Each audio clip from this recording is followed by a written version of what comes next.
On August 14, 1847, plantation records from Beaufort District, South Carolina, documented an incident that officials would later attempt to erase from all historical archives. A woman standing 7 feet and 2 inches tall, purchased for the astronomical sum of $3,000, killed 6 overseers in a single night, using nothing but the chains meant to restrain her. The Charleston Medical Journal briefly mentioned her autopsy before the entry was torn from every surviving copy, and 3 witnesses who testified at the subsequent inquiry disappeared within 18 months. For over a century, descendants of the families involved have refused to discuss what happened at Riverton Hall, but recently discovered letters and bills of sale reveal a story so disturbing that it challenges everything we understand about human endurance, calculated revenge, and the lengths people will go to preserve terrible secrets. Before we continue with the story of the woman known only as Tall Sarah in surviving documents, I want to ask you something. This channel is dedicated to uncovering the darkest corners of American history, the stories that were deliberately hidden, the truths too uncomfortable to acknowledge. If stories like this matter to you, hit that subscribe button right now. And I'm curious, where are you listening from? Drop your state or city in the comments below. Knowing where our audience is located helps us uncover more regional mysteries like this one. Now let's go back to Beaufort District in 1847, where something happened that would haunt an entire community for generations. The documents that survived tell us this much. She arrived in chains that had been specially forged in a Charleston ironworks, each linked twice the thickness of standard restraints. Beaufort District in 1847 occupied a peculiar position in South Carolina's rigid social hierarchy. The region's Sea Island cotton had made fortunes for families whose names appeared in Charleston society pages, yet these same families lived in perpetual anxiety about maintaining control over populations that outnumbered them 10 to 1. Riverton Hall, situated 7 miles inland from the coastal estates, belonged to the Grayson family, specifically to Marcus Grayson, a man whose reputation for efficiency and plantation management had earned him consultations from as far away as Mississippi. The Grayson plantation differed from its neighbors in one significant aspect. Marcus had inherited the property from his uncle in 1843 with instructions to modernize operations and maximize output. This meant experimentation with crop rotation, imported farming techniques from the Caribbean, and most controversially, a systematic approach to labor management that other planters whispered about at the Planters Hotel bar. Marcus kept meticulous records. He measured everything: hours worked, food consumed, punishment administered, even the exact dimensions of the quarters where the enslaved workers slept. His ledgers, preserved in the South Carolina Historical Society archives under restricted access, reveal a mind obsessed with control and optimization. Riverton Hall itself sprawled across 800 acres of prime cotton land, bordered on the east by the swampy tributaries of the Combahee River, and on the west by dense maritime forest that locals avoided after dark. The main house, a 2-story structure with Doric columns imported from Italy, stood on a slight rise overlooking the fields. Behind it, arranged with geometric precision, were the work buildings, the cotton house, the mill, the blacksmith forge, the overseer's quarters, and furthest back, barely visible from the main house, the 2 rows of slave cabins that housed 127 people as of January 1847. Marcus employed 4 overseers that year, each assigned specific sectors of the operation. The head overseer, a transplanted Virginian named Tobias Finch, had worked plantation security for 12 years and reportedly prided himself on never having lost a single enslaved person to escape. Under Finch served 3 younger men: Nathaniel Huxley from Georgia, Samuel Crenshaw from North Carolina, and a local man named Robert Vernon, whose family had worked Beaufort District land for 3 generations. Together, these 4 men maintained order through a combination of routine, surveillance, and calculated demonstrations of authority that Marcus termed preventative discipline in his correspondence. The system had functioned smoothly for 4 years. Then, In July 1847, Marcus received a letter from his factor in Charleston, a man named Edmund Lattimore, who specialized in unusual acquisitions. The letter, now preserved in the Grayson family papers at the University of South Carolina, described an opportunity that might interest a planter of Marcus's progressive inclinations. A woman of remarkable physical proportions and strength had become available through the estate sale of a deceased Virginia planter. She stood over 7 feet tall, possessed unusual musculature, and, according to the letter, had proven difficult to manage at her previous location. The Virginia estate wanted her gone quickly and quietly. The asking price, $3,000, more than triple the cost of a prime field hand. Marcus discussed the purchase with Finch over dinner on July 18th. The overseer's reaction, recorded in Marcus's journal, was cautious. Such a specimen might prove more trouble than profit. Finch reportedly said, "Physical anomalies often correlate with mental deficiencies or unmanageable temperaments." But Marcus saw opportunity where Finch saw risk. A woman of such size could revolutionize field productivity. She could serve as an example of proper management, proof that Marcus's systematic approach could handle even the most challenging cases. On July 23rd, Marcus traveled to Charleston to inspect the woman personally. What he saw convinced him. She stood 7 feet and 2 inches tall, with a bone structure that the accompanying medical documentation described as congoid variant, exceptional density, estimated weight 240–260 pounds. Her shoulders were wider than most men's, her hands large enough to palm a man's skull.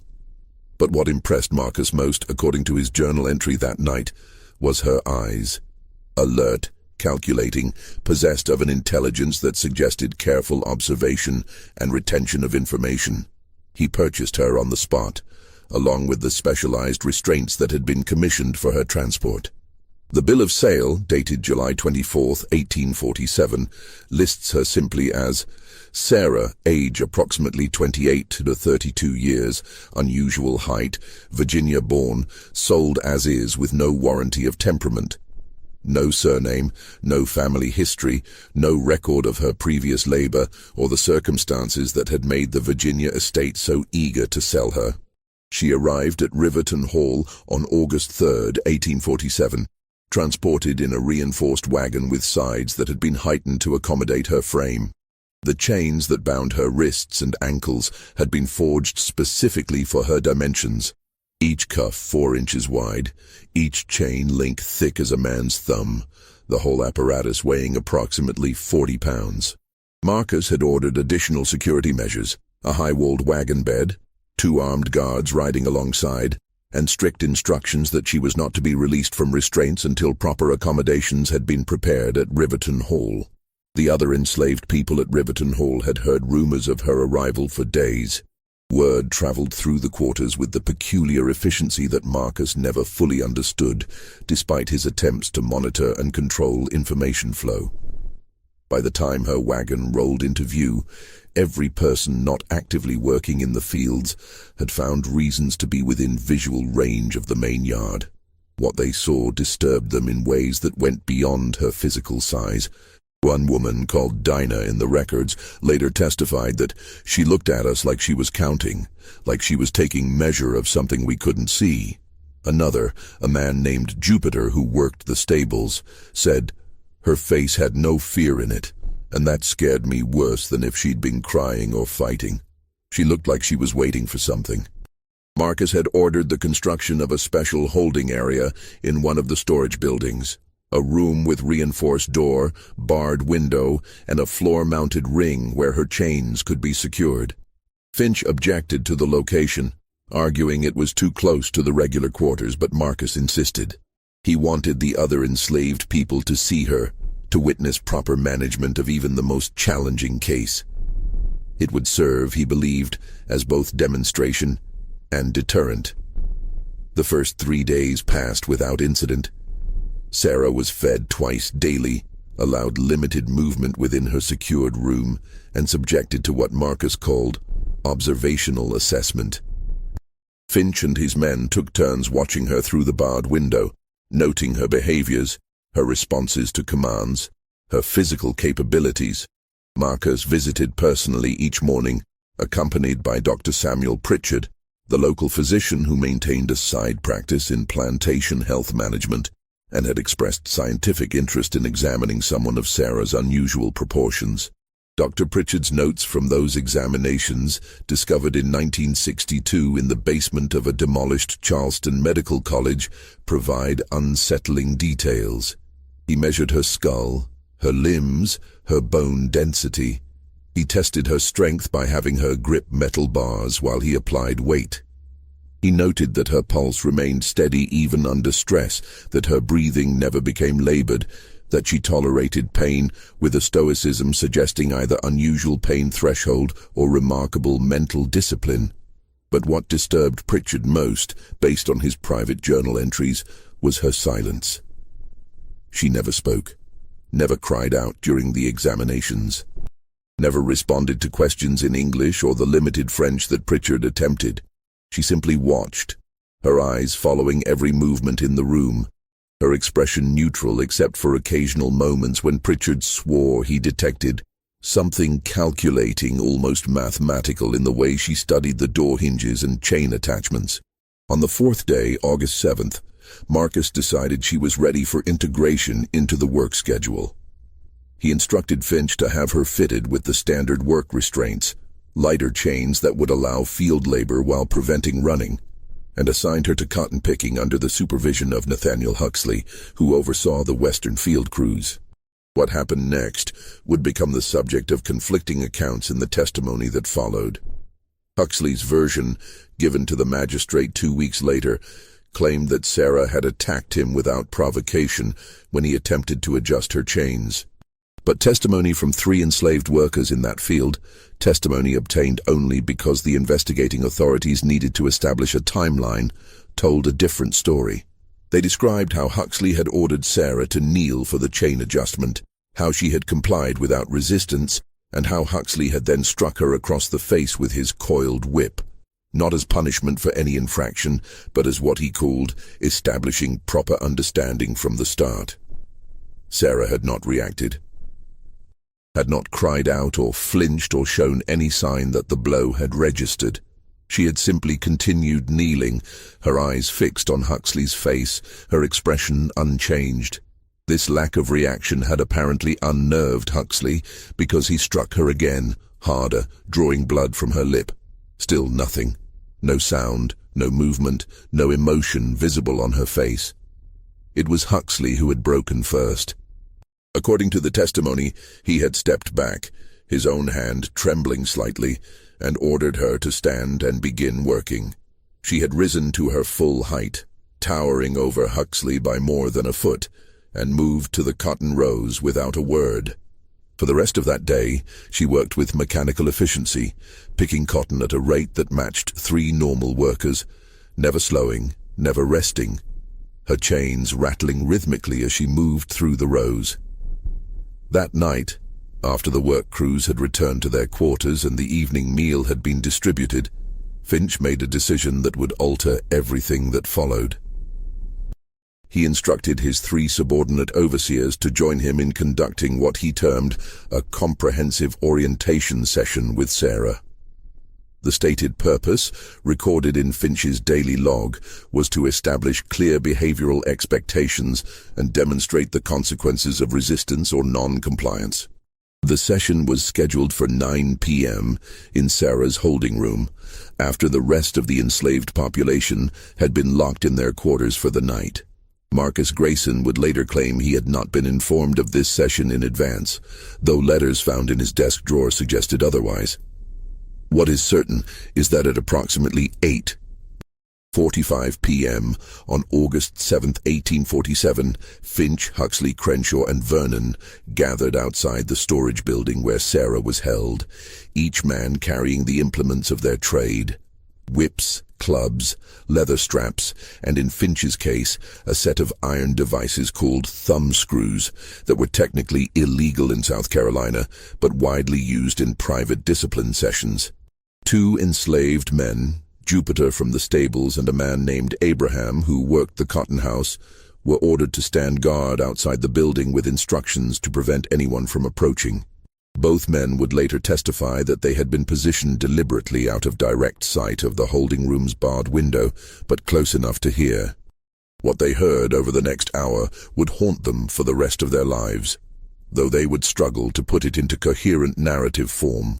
The session began, according to their testimony, with sounds of chains rattling, followed by Finch's voice giving commands. Then came sounds of impact, the crack of leather on flesh, the thud of wood on muscle, the metallic scrape of restraints being adjusted. But what disturbed both men most was the absence of the sounds they expected. No screams, no begging, no crying, nothing from Sarah.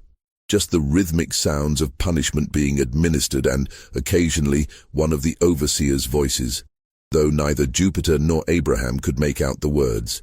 This continued for approximately 40 minutes. Then the nature of the sounds changed. Abraham described it in his testimony as the chain starting to move different, faster, and the men's voices getting louder, not angry, but something else, something that made my stomach sick. Jupiter said the sounds reminded him of when you butcher a hog and it knows what's coming and starts thrashing. What both men agreed on was the exact moment everything changed. They heard Finch shout, "Hold her down," followed by a sound that Jupiter described as metal screaming, and Abraham called like a ship's anchor chain snapping in a storm. Then came the sounds of something heavy swinging through air, impact against flesh and bone, men's voices raised in genuine terror, and beneath it all, for the first time since arriving at Riverton Hall, Sarah made a sound.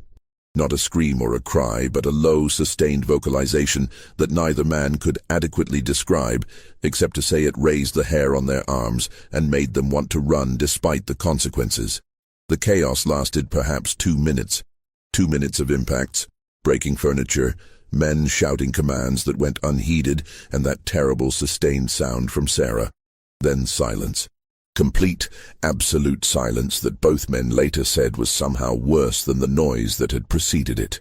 Jupiter and Abraham stood frozen outside the building, neither willing to look through the window, neither willing to approach the door, both paralyzed by the implications of what they had heard and what that silence might mean.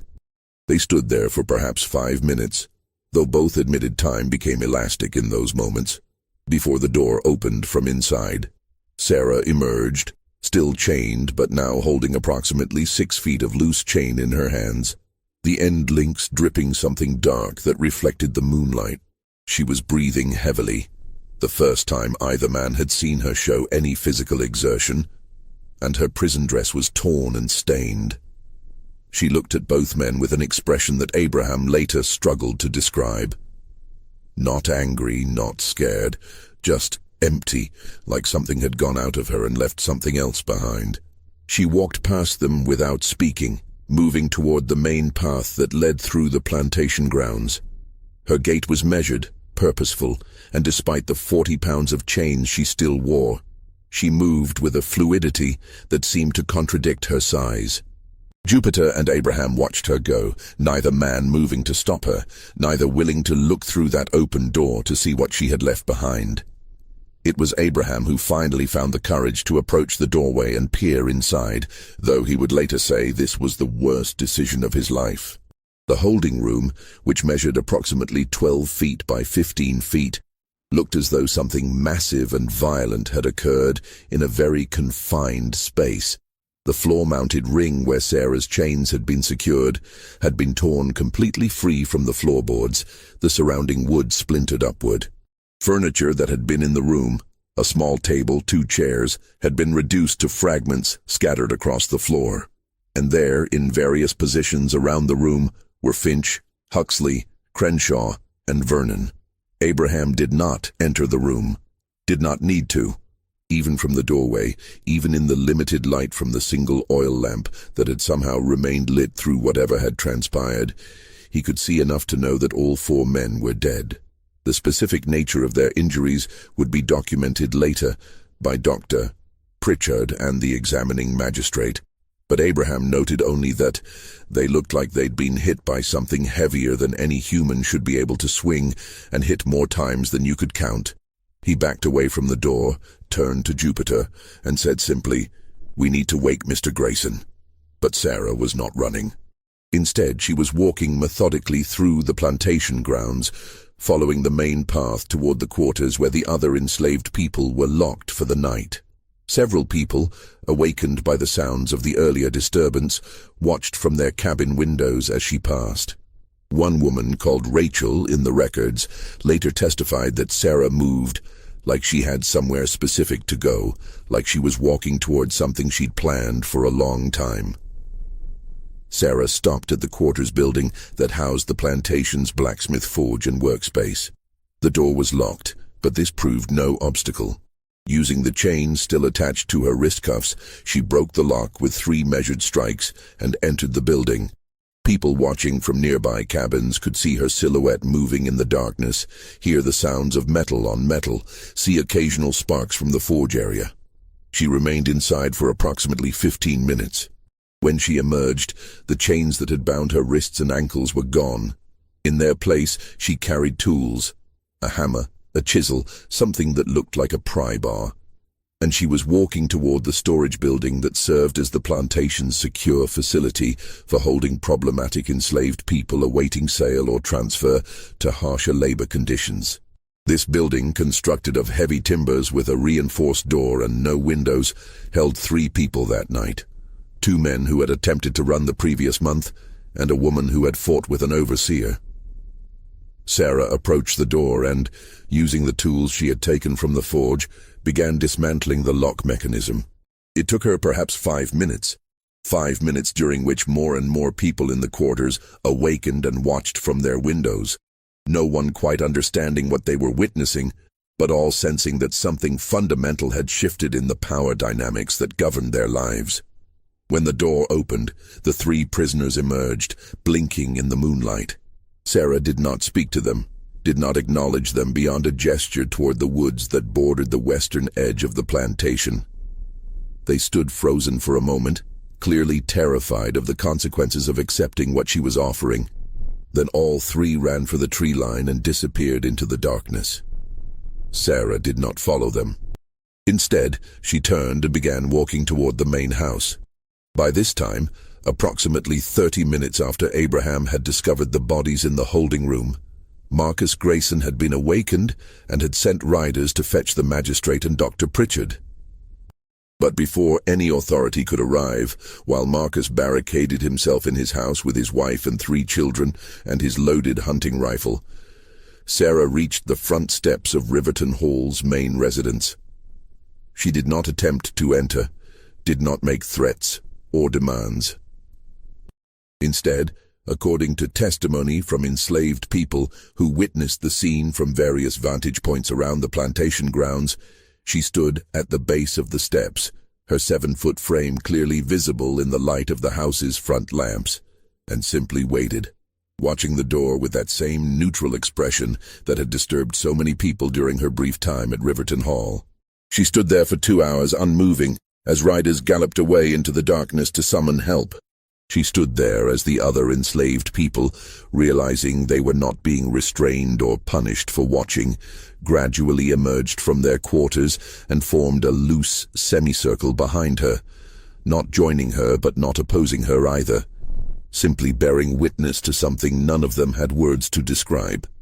She stood there as dawn began to lighten the eastern sky, and the true scope of what had happened began to reveal itself in the growing light. When the magistrate finally arrived at first light, accompanied by 6 armed men and Dr. Pritchard, they found Sarah still standing at the base of the main house steps, surrounded now by more than 70 enslaved people who had gathered through the night, all of them silent, all of them watching. The magistrate later described the scene in his official report as disturbing in its implications and organized appearance, suggesting premeditation rather than spontaneous uprising. Sarah offered no resistance when the armed men approached her with reinforced restraints. She allowed herself to be chained, new chains heavier than before that required 3 men to carry, and led away to a wagon that had been specially prepared for transport. She looked back only once as they moved her toward the wagon, her gaze sweeping across the assembled crowd of enslaved people, and several witnesses later testified that in that moment they saw something in her expression that they couldn't quite name. Not triumph, not satisfaction, but perhaps acknowledgement of something completed or begun. The wagon departed Riverton Hall at approximately 7 a.m. on August 8, 1847, carrying Sarah toward Charleston and whatever fate awaited her in the legal proceedings that would follow. Behind her, the plantation descended into controlled chaos as authorities began the grim work of documenting the scene in the holding room, taking testimony, and attempting to establish a clear sequence of events that would make sense of what had transpired in those dark hours. The immediate aftermath of August 7th, 8th sent shockwaves through Beaufort District's planter class that extended far beyond the deaths of 4 overseers. Within days, Marcus Grayson found himself defending not just his decision to purchase Sarah, but his entire approach to plantation management before a hastily convened inquiry of neighboring planters and district magistrates. The proceedings, held at the Beaufort County Courthouse from August 12th through August 18th, generated hundreds of pages of testimony that revealed uncomfortable truths about the methods employed at Riverton Hall and similar operations throughout the region. Dr. Pritchard's medical examination of the 4 dead overseers, conducted on August 8th and documented in excruciating detail in his official report, established facts that made the entire planter community deeply uneasy. All 4 men had died from blunt force trauma, consistent with being struck repeatedly by something heavy and metallic, specifically the chains that had bound Sarah's wrists and ankles. The pattern and distribution of injuries suggested, according to Pritchard's professional opinion, a methodical rather than frenzied attack, with strikes targeted to produce maximum incapacitation. More disturbingly, the examination of the men's clothing and the holding room itself revealed evidence that contradicted the official narrative of unprovoked assault. Pritchard's private journal, not discovered until decades later, went further. He noted that all 4 men showed signs of recent exertion, consistent with sustained physical activity of a strenuous nature, that their hands bore marks suggesting gripping and restraining actions, and that the arrangement of the bodies in the room indicated a sequence of events more complex than simple defensive action by the deceased. He concluded in notes he clearly never intended for official publication that the physical evidence suggests the deceased engaged in coordinated action against the prisoner prior to her defensive response, and that this action was sustained for a period of time sufficient to provoke extreme reaction. These observations were not included in Pritchard's official report to the inquiry. Years later, in a letter to a colleague dated 1853, he would explain this omission. To have detailed the full implications of my findings would have opened questions that the district's planter class was not prepared to address regarding the methods employed in the management of human property. The social order depended on certain truths remaining unexamined. The inquiry itself focused less on the deaths of the 4 overseers, which were quickly framed as tragic casualties of an inherently dangerous profession, and more on the broader question of Sarah's legal status and ultimate fate. South Carolina law in 1847 provided clear guidelines for enslaved people who killed white persons. Mandatory execution, typically by hanging, to be carried out publicly as a deterrent. But Sarah's case presented complications that made simple application of these laws politically difficult. First, there was the matter of witness testimony. The inquiry heard from Jupiter and Abraham, who described what they had heard but not seen, and this testimony raised uncomfortable questions about what had been happening in that holding room before the chains broke. Several magistrates suggested that if the overseers had been engaged in activities that exceeded legitimate discipline, and the evidence strongly suggested they had, then the legal status of Sarah's actions became murkier. Under South Carolina law, even enslaved people retained limited rights to self-defense against illegal violence, though this principle had rarely been invoked. Second, there was the economic consideration. Marcus Grayson had paid $3,000 for Sarah, a sum that represented a significant investment and one that would be completely lost if she were executed.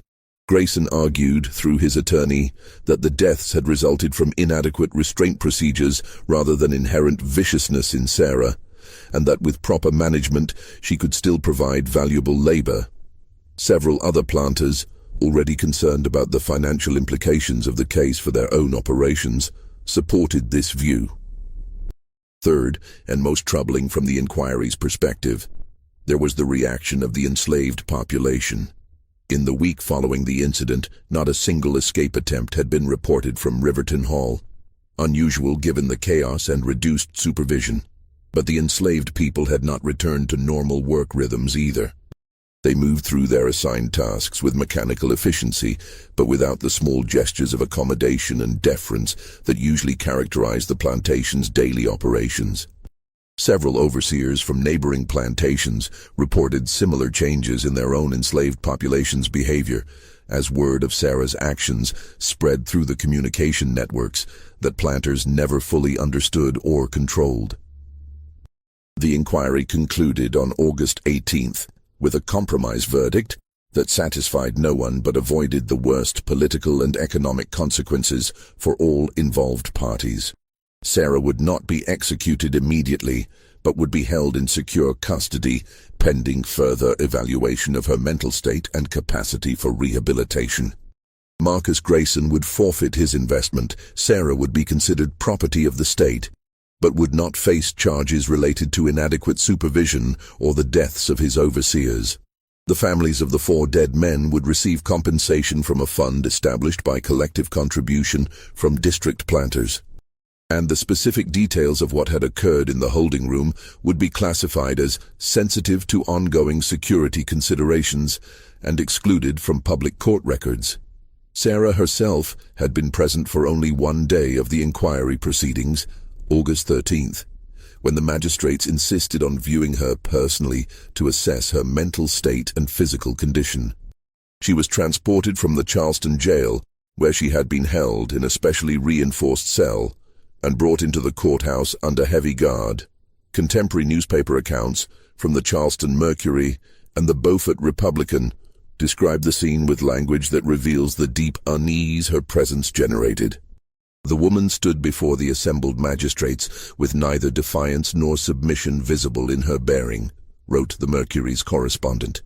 She is of truly remarkable proportions, and her silence throughout the questioning, she would not or could not speak, even when directly addressed, created an atmosphere of profound disquiet in the chamber. Several gentlemen present remarked afterward that they had never encountered a human presence so unsettling in its opacity, as though one were looking at a door behind which terrible knowledge resided but could not be accessed. Dr. Pritchard, called upon to offer professional assessment of Sarah's mental condition, provided testimony that carefully avoided any conclusion that might force immediate execution. He described her as mentally sound but selectively mute, possibly as a result of trauma experienced prior to arrival in this district. He noted that her physical examination showed evidence of extensive scarring consistent with chronic punishment or restraint over a period of years, and that her skeletal structure suggests either genetic anomaly or early childhood exposure to conditions promoting unusual growth. What Pritchard did not include in his official testimony, but recorded in his journal, was his private conviction that Sarah was not incapable of speech, but rather choosing silence as a form of control, that she understood everything said around her and was making calculated decisions about when and whether to respond. During his examination, he had attempted several tactics to provoke verbal response, including sudden sharp pain stimuli and unexpected questions. In each case, Sarah had maintained her silence, while her eyes tracked his movements with what he described as disconcerting precision and apparent analytical interest in my methods. Following the inquiry's conclusion, Sarah was returned to Charleston and housed in a secure facility normally used for enslaved people awaiting sale or transport. The city's magistrates faced a difficult question: what to do with a person who could not be legally executed without reopening uncomfortable questions but who could not be returned to private ownership given the liability she represented. The solution they arrived at would prove influential in shaping her fate for the next 3 years. Sarah was designated as state property pending assignment to appropriate secure labor. In practical terms, this meant she could be leased to government projects that required heavy labor, but could maintain the specialized security measures her case seemed to demand. Over the next 3 years, she was moved among several such assignments. A stone quarry outside Columbia, a rice processing facility near Georgetown, a railroad construction project in the interior, and briefly, a state-owned mining operation in the upcountry. Records from these various assignments are fragmentary and often contradictory, but certain patterns emerge from the surviving documentation. Sarah consistently performed labor at rates that exceeded normal expectations. One foreman at the railroad project estimated she accomplished in 8 hours what would normally require 12 to 16 hours from a standard work crew. She maintained her silence, except for rare instances when direct communication became necessary for safety or coordination, at which point she would speak in monosyllables, her voice described as surprisingly soft for her size, with accents suggesting Virginia or Maryland origin. More significantly, every facility that held Sarah implemented progressively more elaborate security measures after initial incidents suggested she was both extremely strong and alarmingly methodical in observing her surroundings. At the stone quarry, she was discovered to have loosened the bolts holding her chain-mounting ring over a period of weeks, not attempting escape, but apparently testing the construction. At the rice facility, she was found to have created a detailed mental map of the building's layout and routine, which only became apparent when she helped coordinate response to a fire in a manner suggesting she had planned multiple scenarios in advance. At the railroad site, workers reported that she studied the construction techniques used on bridges and trestles with an intensity that made supervisors uncomfortable, though she never attempted sabotage or escape. Each incident led to tighter restrictions, heavier chains, more frequent inspections.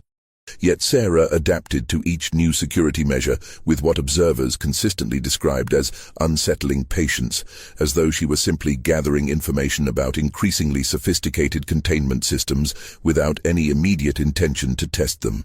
In Charleston, meanwhile, the long-term impact of the Riverton Hall incident continued to ripple through the district's social structure. Marcus Grayson, financially damaged by the loss of his investment and socially tainted by association with the disaster, sold Riverton Hall in 1849 and moved his family to Alabama, where he attempted to rebuild his reputation. The plantation passed through 2 owners in rapid succession, before being purchased in 1851 by a consortium that converted it primarily to rice cultivation and implemented management practices that deliberately contrasted with Grayson's systematic approach. Whether this represented genuine reformation or merely more careful concealment of similar practices remained debated among the enslaved commune. 90. The 4 dead overseers became something of a cautionary tale in certain circles, used by some to argue for more careful selection and training of plantation security personnel, and by others as evidence that certain management practices, however effective in the short term, carried unsustainable risks. Finch's widow received the largest portion of the compensation fund and used it to relocate to her family's home in Virginia.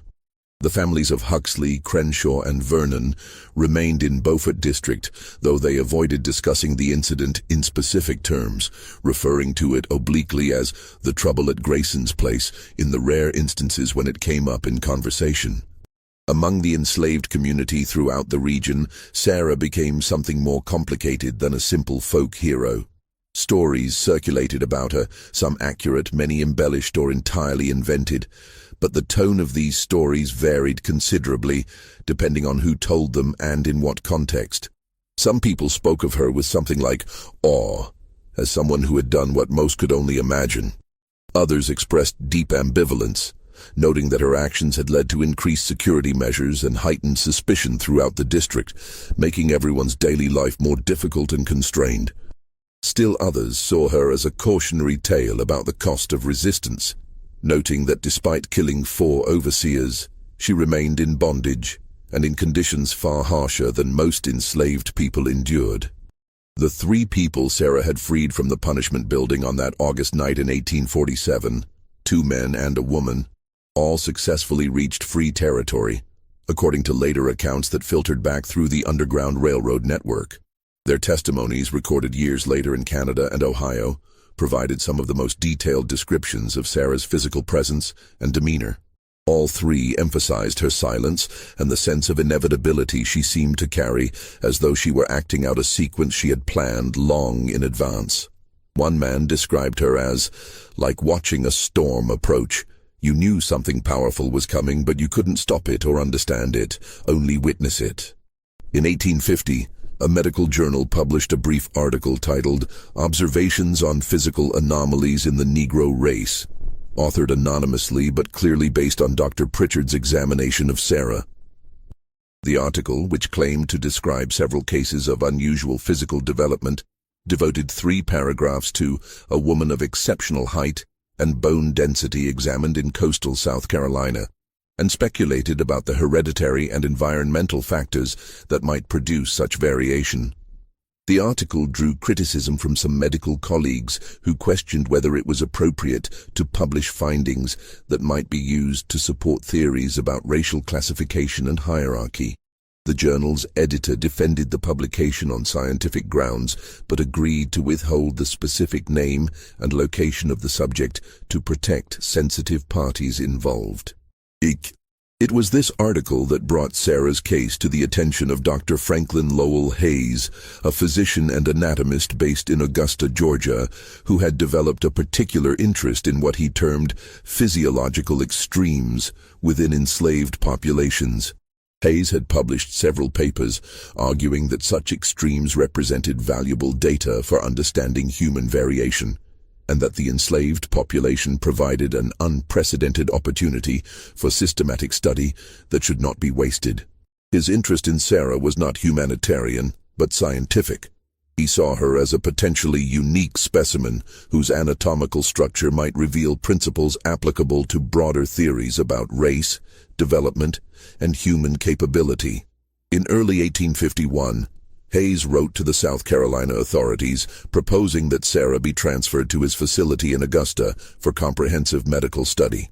His letter, preserved in the South Carolina Department of Archives and History, outlined an elaborate plan for systematic investigation of her physical and mental capacities under controlled conditions, with the results to be published in medical literature and potentially presented at the upcoming conference of the American Medical Association. He offered to assume all costs of her maintenance during the study period and suggested that the findings might have practical applications for plantation management and labor optimization. The proposal generated considerable debate among state officials. Some saw merit in Hayes's scientific arguments and appreciated that his offer would relieve the state of the ongoing cost and security concerns associated with holding Sarah. Others questioned whether the study would simply provide opportunity for Hayes to profit from publication while exposing South Carolina to renewed attention regarding an incident most preferred to forget. The enslaved community, to the extent that word of the proposal reached them through the various informal networks of communication, reacted with deep suspicion, seeing in Hayes's plans something more sinister than simple scientific inquiry. The decision regarding Hayes's proposal was still under consideration when an event occurred that forced the issue and ultimately determined Sarah's fate. On the night of March 17, 1851, at the state-owned mining operation near Newberry, where Sarah had been assigned for the previous 4 months, something happened that would never be fully explained, despite extensive investigation and multiple inquiries over the subsequent months. The Newberry mining facility operated extracting iron ore, employing approximately 40 enslaved workers. Sarah had been assigned to hauling ore, work that utilized her exceptional strength while keeping her above ground where she could be monitored.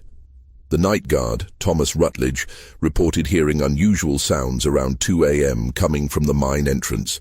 He found Sarah standing there despite being locked in quarters, her chains removed though she still wore the cuffs. She held a sledgehammer and had been striking the main support beam across the mine entrance. Rutledge raised his rifle and ordered her to drop the hammer. Sarah turned to look at him with what he described as perfect calm despite the rifle pointed at her. She set down the hammer and walked toward him slowly. When he shouted for her to stop, she did, 20 feet away, and spoke in complete sentences for the first time in anyone's documented experience. "That support beam is cracked," she said in educated English with a Virginia accent. "The mine will collapse. Everyone working inside come morning will die. I was trying to mark it so you'd see." When other guards arrived, the supervisor, Gerard Kinsmore, examined the beam and found a significant crack that would likely have caused catastrophic collapse during the next day's operations. Sarah had potentially saved multiple lives, but she had also escaped her restraints and taken tools without permission, actions that normally merited severe punishment. Investigation revealed disturbing facts. Sarah had been systematically weakening her restraint mechanism over weeks through patient manipulation of bolt threads. Mine workers reported she had been speaking occasionally with them, asking detailed questions about mining operations and structural engineering. One worker said Sarah had spent an entire meal asking about ore-cart pulley systems, like she was trying to learn how to build one herself. These revelations shattered the narrative that Sarah was mentally deficient. She was highly intelligent, observant, and capable of long-term planning. State authorities faced an impossible choice: punish her for the violation while she'd prevented disaster, transfer her to even higher security, or accept Dr. Hayes's proposal and make her someone else's problem. In late April 1851, they chose the latter. Sarah was transferred to Hayes's custody in Augusta under strict conditions. Hayes would assume full responsibility for her security and provide regular reports to South Carolina authorities. Hayes's facility was a converted warehouse fitted with reinforced cells and examination rooms. Over nearly 3 years, Hayes conducted what he termed comprehensive study of Sarah's physical and mental characteristics. His methods, documented in journals discovered after his 1874 death, would be considered unethical by any standard. He subjected Sarah to batteries of physical tests, invasive anatomical measurements, psychological manipulations, and extended periods of isolation, all ostensibly for scientific documentation. Through it all, Sarah maintained her pattern: silence except when speech served a purpose, compliance with physical procedures but resistance to psychological manipulation, and constant observation of everything around her. Hayes grew increasingly frustrated with what he called the subject's refusal to provide spontaneous responses. He noted that Sarah seemed to study him as intently as he studied her, adapting her behavior to minimize invasive procedures. In September 1852, Hayes designed an experiment with mechanical puzzles that needed solving in sequence to unlock a door. Sarah solved them in half his estimated time, but then she spent additional time examining each mechanism in detail. When Hayes questioned this, Sarah responded, "I wanted to understand, so I could build one if I needed to." This disturbed Hayes profoundly. If Sarah had spent years learning how restraints, locks, and security systems worked, she had essentially been receiving an education in exactly the skills that would make her most dangerous. By spring 1854, Hayes noted Sarah had become more communicative, engaging in conversations that exceed minimal necessary responses. She began asking questions about his research, about medical principles, about anatomy and physiology, particularly about which points on the human body were most vulnerable to injury. Hayes realized too late that she was conducting her own research project, with myself as the unwitting subject. In August 1854, exactly 7 years after Riverton Hall, Hayes hosted 5 medical colleagues to observe his research subject. The demonstration included Doctors Pritchard, Lattimore, Constantine, Thornhill, and Mercer. When Hayes attempted to demonstrate Sarah's pain tolerance through deliberate infliction of suffering, several physicians objected strongly. The resulting argument created tension that ended the demonstration early. As they prepared to leave, Dr. Pritchard asked Sarah if she had been treated well. She responded with remarkable calm. Treatment, doctor, is relative to expectations. I expect nothing, and therefore I am never disappointed. The simple statement created profound silence. It was both acknowledgement of her awareness and implicit indictment of her circumstances. The next morning, Hayes arrived at his facility to find Sarah had escaped during the night. She had freed herself from restraints, exited multiple locked doors, and vanished. What she left behind was more disturbing than the escape itself. The opened cuffs with locking mechanisms intact but disabled.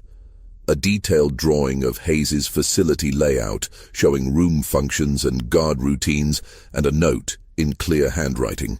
The note read, "Dr. Hayes, I thank you for the education you provided, though not the education you intended. You taught me how the body fails and where it is vulnerable. You taught me how men think when they believe they are safe and in control. You taught me patience by testing mine. I have decided my lessons are complete. I am going north. If you pursue me, I will use what you taught me. If you let me go, you will never hear from me again. Choose wisely. Sarah." Hayes stood holding this note for several minutes before making a decision that would define his career. He did not immediately report the escape. Instead, he contacted Pritchard and Lattimore, seeking their advice. His reasoning was self-interested. Reporting would expose his questionable methods and damage his reputation. Moreover, he was genuinely terrified of what Sarah might do if pursued, given the anatomical knowledge he had inadvertently provided. The three physicians agreed to report the escape, but claim it resulted from simple security failure, omitting the note and circumstances suggesting Sarah's intelligence and planning. Local authorities were notified 2 days later. Despite substantial rewards and posted notices describing her distinctive appearance, no credible sightings emerged. A 7-foot-tall woman had simply vanished. Just when we thought we'd seen it all, the mystery deepens.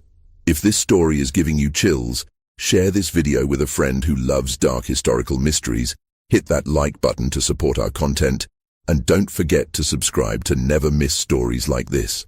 Let's discover together what happened to Sarah after she disappeared into the night. In 1856, 2 years after her escape, mysterious occurrences began in a free black farming community in Chester County, Pennsylvania. Residents reported a tall figure moving through woods bordering their farms at night.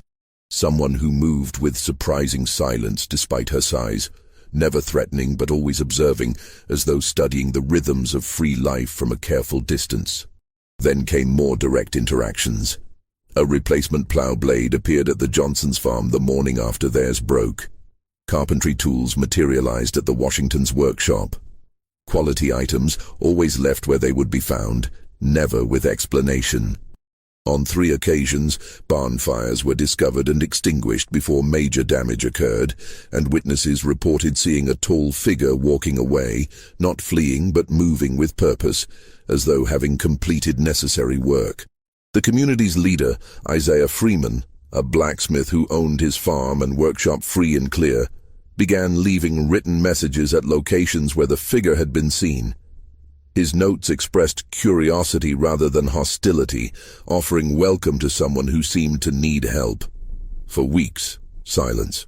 Then, in October 1856, Freeman found a response written in charcoal on birch bark. "I mean no harm to your community. I am learning how free people live. I need to understand before I can join. I will remain at a distance until I know I will not bring danger to you. S." Freeman and other leaders discussed this message at length, puzzling over what danger the writer feared bringing. They crafted careful responses asking for direct meeting, for clarification. The messages produced no immediate response, but the observations continued. The tall figure appearing at edges of community gatherings, watching but never participating, like someone studying a language before attempting to speak it. Freeman's wife, Rachel, finally made the connection. Through Underground Railroad contacts, she had heard stories about an extraordinarily tall woman who had escaped from Georgia 2 years earlier, someone authorities still theoretically searched for. someone whose description matched their mysterious observer. Rachel and Isaiah crafted a new message acknowledging they understood the figure might be someone fleeing bondage and explicitly offering protection. This produced a response within days. On a November evening, the figure approached Freeman's workshop from the woods as darkness fell. Isaiah and Rachel both stood in the doorway as Sarah stepped into the lamplight, tall enough that she had to duck under the doorframe, her clothing rough and weathered from wilderness living, her body lean and powerful. But what struck them most was her eyes, intelligent, careful, like someone who had learned that every interaction might be a trap. "I'm the person from the Georgia Notices," Sarah said quietly, her voice softer than they expected from someone her size. "But I was held illegally at the time of my departure, and I killed no one during the escape itself. I've been living in the woods for 2 years, moving north, avoiding people whenever possible." Isaiah asked why she hadn't sought help from Underground Railroad operators or abolitionist communities. Sarah's response revealed the depth of her wariness. "I learned in bondage that people who claim to want to help me usually want to use me for their own purposes. I needed to be certain your community was different before I trusted my freedom to anyone." Over the following weeks, a tentative relationship developed. Sarah worked at the Freeman farm, primarily at night or early morning, helping with heavy tasks, moving equipment, breaking ground for spring planting, repairing barn structures. She lived in a small shed at the wood's edge rather than in the main house, clearly uncomfortable with enclosed spaces and proximity to others. She spoke little and avoided everyone beyond the Freemans themselves, watching and listening more than participating. Rachel Freeman took particular interest in helping Sarah adjust. She brought meals to the shed, sat with Sarah during evening hours, asked gentle questions that didn't demand answers. Slowly, fragments of Sarah's story emerged.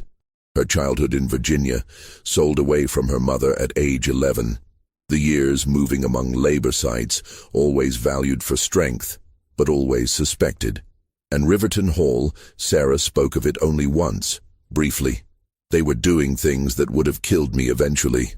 I decided if death was coming either way, I would choose the version where I survived." She spoke more about Dr. Hayes's facility, explaining how she had gradually realized his experiments were teaching her valuable anatomical knowledge, even as they were designed to extract information from her. "He thought he was studying me," Sarah told Rachel during one evening conversation, "but I was studying him back, learning how bodies work, where they're weak, how to disable someone efficiently. I figured if I was going to escape, I needed to know these things. He gave me the education I needed to be free." This revelation disturbed the Freemans. They realized they were sheltering someone with both the physical capability and technical knowledge to be genuinely dangerous. They discussed whether to ask her to leave, weighing their commitment to helping escaped people against responsibility to protect their community. Finally, they decided to have a frank conversation with Sarah about their concerns. When they raised the issue, Sarah's response surprised them. She sat silent for a long moment, then said, "I understand your fears. They're reasonable. I learned violence as a survival tool, and I'm good at it. But I don't want violence to define me anymore. I want to learn how to live without it, how to exist in a community without being either victim or threat. That's why I watched your community for months before approaching, to learn if such a life was even possible." She paused, looking at her hands, those large, powerful hands that had killed 4 men and broken chains and built a life in wilderness. "In the woods, I was free but alone. I survived, but I wasn't living. I want to learn how to do both, to be free and to live among people. That's what I'm asking you to teach me." This conversation marked a turning point. Sarah began appearing during daylight hours, helping with community construction projects where her exceptional strength made tasks easier that would normally require complex equipment or many workers. She attended evening gatherings at the Freeman home, sitting quietly and listening to conversations about crops, weather, local politics, the small dramas of community life. She began learning to read and write more formally, She had picked up basic literacy over the years, but had never had systematic instruction. Rachel Freeman became her teacher, and Sarah proved a dedicated student, practicing letters by lamplight in her shed until late each night. Children in the community, less burdened by adult fears and assumptions, approached Sarah with natural curiosity. They asked direct questions about her height, about where she came from, about what it was like to be so tall. Sarah answered them honestly but simply, and soon several children began visiting her shed in the evenings, watching her work on carpentry projects or asking her to lift heavy objects just to see her do it. The adults noticed that Sarah was most relaxed around the children, that something in her guarded expression softened when a child asked her to help retrieve a ball from a high branch or to show them how to use a hammer properly. By spring 1857, Sarah had become a visible if still somewhat mysterious member of the community. She had learned to navigate social interactions with more ease, though she remained quiet and preferred listening to speaking. She had begun helping at other farms beyond the Freemans, offering labor in exchange for learning different skills: coopering, leatherwork, weaving. She was, Isaiah Freeman noted in his journal, like someone building herself a complete education in how to be a free person, learning everything she was denied during bondage. Just when we thought we'd seen it all, the horror in Sarah's past threatens to catch up with her. If this story is giving you chills, share this video with a friend who loves dark mysteries. Hit that like button to support our content. And don't forget to subscribe to never miss stories like this. Let's discover together what happens next. But this progress was threatened when news reached Chester County that a man claiming to be a slave hunter from South Carolina was making inquiries in nearby towns about an unusually tall woman living in the area. The description he provided matched Sarah closely enough that community leaders realized the search had never truly ended, that somewhere, someone still believed capturing her was worthwhile. The community faced a decision. Many urged Sarah to flee further north to Canada, where she would be beyond reach of American fugitive slave laws. But Sarah, in the first community meeting where she spoke publicly, argued for remaining. "I'm tired of running. I've spent 9 years in bondage and 3 years in the wilderness. I want to learn how to live as a free person in a community, and I can't do that if I'm constantly moving. If they come for me, they come. But I won't run anymore." Her words carried weight. The community had seen her transformation over the past months, had witnessed her determination to build a life rather than merely survive. Isaiah Freeman consulted with abolitionist lawyers in Philadelphia about Sarah's legal status. They confirmed she could theoretically be arrested under the Fugitive Slave Act, but noted several complicating factors. Her legal status had been ambiguous even before her escape. State property transferred to Hayes under questionable conditions. Nearly 10 years had passed since Riverton Hall, with witnesses dead or scattered and records lost. Most importantly, pursuing her case would reopen discussions about what had happened at Riverton Hall and in Hayes's facility, discussions that multiple powerful people had strong incentives to prevent. The community implemented a coordinated strategy. They documented Sarah's current life, gathering testimony from dozens of people about her peaceful integration and contributions.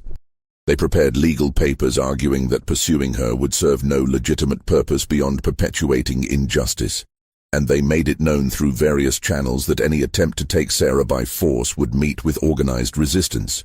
The slave hunter, Walter Pembroke, initially pressed forward with his investigation, confident that locating someone of Sarah's distinctive appearance would be straightforward. But he underestimated both the community's organization and the legal complications involved. When he attempted to obtain official warrants, he found himself entangled in bureaucratic requirements to demonstrate clear ownership. When he made informal inquiries, he encountered coordinated silence and active misdirection. After several weeks, Pembroke received instructions to abandon pursuit. Correspondence discovered years later suggested Dr. Hayes himself, contacted about providing ownership documentation, had advised against continued effort. Hayes had written that The subject in question has demonstrated remarkable capacity for resistance. The cost and risk of recapture likely exceed any potential value to be derived therefrom. Some battles are better left unfought. The immediate threat passed. Sarah remained in Chester County, and the community's successful resistance to Pembroke's efforts strengthened their collective identity and resolve. For Sarah, the experience provided something she had never known before: the feeling of being protected rather than merely tolerated, of being worth defending, of belonging to something larger than herself. The years that followed transformed Sarah in ways that went deeper than her external circumstances. She purchased 5 acres of land adjacent to the Freeman property with money earned from her labor, using skills learned from the community to build her own small cabin. She worked her land, grew her own food, and continued hiring out for projects requiring her exceptional strength. But more importantly, she began the slow, difficult work of learning to live without the constant vigilance that bondage had required. Rachel Freeman documented this transformation in her journal entries over the years. In 1858, she wrote, "Sarah is learning that not every sound means danger, that not every question is a trap." Last week she laughed at something Isaiah said, the first time I've heard her truly laugh, rather than just acknowledge humor. The sound was strange, as though she had to remember how, but it was real. By 1860, as the nation moved toward the Civil War that would finally destroy the institution that had defined Sarah's early life, she had built something that would have seemed impossible during her years at Riverton Hall. She attended community gatherings regularly, contributed to collective decisions, and had even begun teaching younger people practical skills: carpentry, blacksmithing, basic mechanics. The children who had first approached her with curiosity now sought her out for lessons, and Sarah proved a patient if demanding teacher. When war came, Sarah contributed to the Union cause in practical ways. She helped construct earthwork fortifications for Pennsylvania militia units, preparing to defend against potential Confederate incursions. She provided labor for military supply operations, using her strength to move materials that would normally require teams of men or horses. She donated food from her farm to support regiments passing through the region. But she refused all requests to speak publicly about her experiences or to allow herself to be used as a symbol in abolitionist propaganda. "I am not a story for other people to tell," she told one persistent journalist who had tracked her down, hoping for an inspiring tale of escape and triumph. "I'm a person trying to live a life. If my existence proves something about human capability or resilience, fine. But I won't perform my trauma for anyone's political purposes, no matter how righteous they believe their cause to be." After the war, as Reconstruction struggled forward and formerly enslaved people throughout the South attempted to build lives in freedom, some people who knew Sarah's story suggested she might pursue legal claims, compensation for her years in bondage perhaps, or formal acknowledgement of wrongs done to her. Sarah declined even to consider such efforts.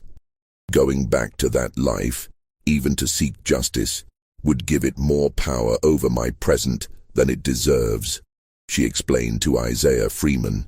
"I prefer to live forward rather than looking back. The system that held me doesn't exist anymore.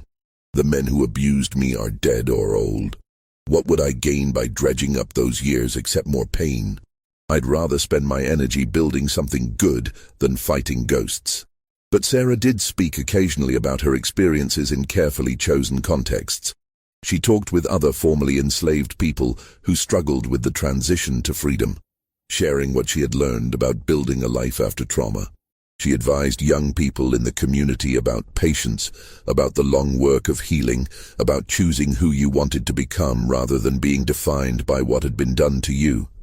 In 1867, a young woman named Clara arrived in Chester County after escaping from Maryland.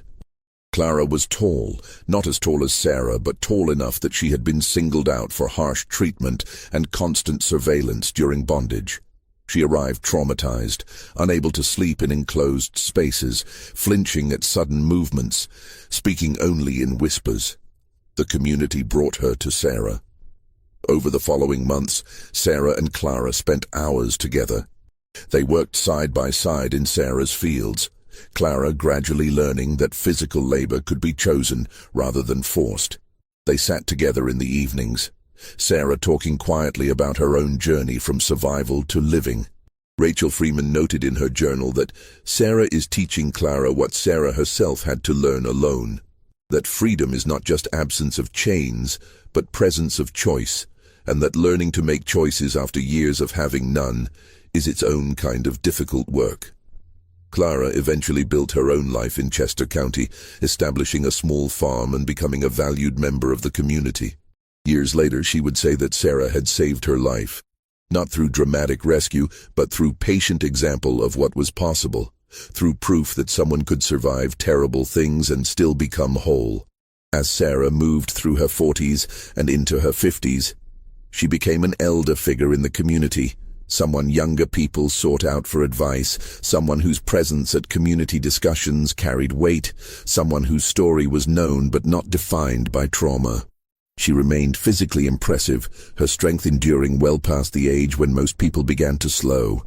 She remained quiet, preferring action to words, but she had learned to exist openly, to accept help when offered, to allow herself to be cared about. In 1872, Rachel Freeman recorded a conversation that captured something essential about Sarah's journey. They had been discussing Sarah's past, a rare occurrence, as Sarah still spoke little about those years. Rachel asked whether Sarah ever regretted the violence at Riverton Hall, whether she was haunted by having killed 4 men. Sarah was quiet for a long moment before responding, "I don't regret what I did. Those men made their choices and I made mine. What haunts me isn't the violence itself, but how much of my life was consumed by simply surviving. I learned to read at 30. I learned real mathematics at 32. I discovered I enjoyed building things, creating rather than destroying, only after I escaped. How much of me was lost in those years when all my intelligence and strength were devoted just to enduring?" She looked at her hands. Older now, marked by decades of hard use but still powerful. "That's what I carry. Not guilt about the violence, but grief about what I might have been if I'd been free from the beginning. But then I remind myself that who I am now includes everything I survived to become. The lost years made me, even as they took from me. I contain both the loss and what I built from it." When Sarah died in January 1889 at approximately 65 years old, her passing marked the end of an era for Chester County's black community. Her funeral was attended by more than 200 people, formerly enslaved people who had known her story and been inspired by it, children she had taught who were now adults with children of their own, neighbors who had worked alongside her for decades, and people who had traveled from other states specifically to pay respects to someone whose life had meant something beyond its individual circuit. Miss Dances. The community erected a simple stone marker at her grave, bearing her name and years of life, with one additional line, "She survived to live." No mention of her extraordinary height, no reference to Riverton Hall or the violence that had marked her years in bondage, no dramatic narrative of escape and triumph, just acknowledgement of the fundamental achievement of her life, that she had not merely survived terrible circumstances, but had learned to live fully beyond them. Isaiah Freeman, speaking at her funeral, said simply, "Sarah taught us that freedom is not given by the absence of chains, but earned through the daily choice to live openly, to risk connection, to build rather than merely survive." She showed us that healing is possible, even from the worst wounds, that transformation is real, that who we choose to become matters more than what was done to us. We are all better for having known her. In South Carolina, the Grayson plantation eventually disappeared entirely. The land subdivided and sold to multiple owners after decades of changing hands. The buildings where Sarah had been held fell into ruin, gradually reclaimed by the forest and swamp. No historical marker was ever placed there. Local historians occasionally noted the property's history in academic papers, but the details remained obscured behind euphemistic language about labor difficulties and management challenges. Dr. Hayes's research papers, published posthumously by his daughter in 1876, generated brief controversy in medical circles before fading into obscurity. Some praised the comprehensive documentation, while others condemned the ethics of his methods. The debate eventually died as other research directions emerged. But Hayes's name remained tainted by association with questions he had preferred to avoid about the cost of knowledge gained through exploitation. The 4 overseers who died at Riverton Hall, Finch, Huxley, Crenshaw, and Vernon, gradually disappeared from even local memory, their names surviving only on weathered gravestone markers in various Beaufort district cemeteries, with no indication of how they had died or what they had been doing on that August night in 1847. What do you think of this story? Do you believe everything was revealed, or are there still secrets buried in those forgotten plantation records and destroyed journals? What do you imagine Sarah thought about during those 2 years alone in the wilderness, learning to live without chains, but not yet ready to live with others? Leave your comment below and let me know what stands out to you most about this case. If you found this story compelling and want to hear more forgotten histories from America's darkest chapters, subscribe to the channel and hit that notification bell. Share this video with someone who appreciates stories that challenge our understanding of human endurance and resistance. And remember, history isn't just about the events that made it into official records. It's also about the people who lived through circumstances so terrible that the only way forward was to become something new entirely. See you in the next video.